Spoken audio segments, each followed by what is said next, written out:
নমস্কার, আমার কিছুক্ষণ চ্যানেলে আমি কাজল দত্ত রায়। আমি আপনাদের স্বাগত জানাই।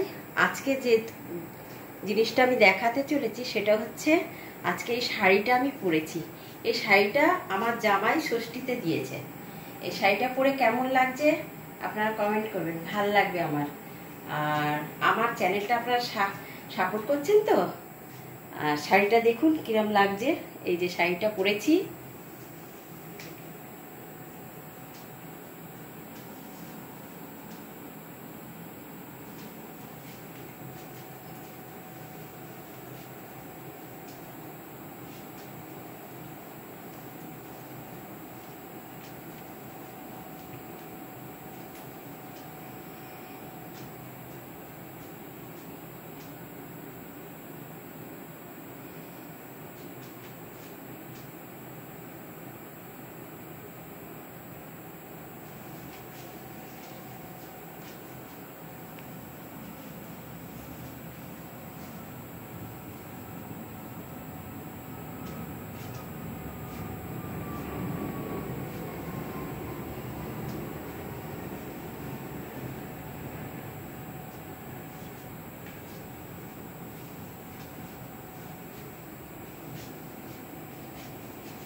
নমস্কার। ভালো লাগলে আপনারা সাবস্ক্রাইব করবেন আর সাপোর্ট করবেন।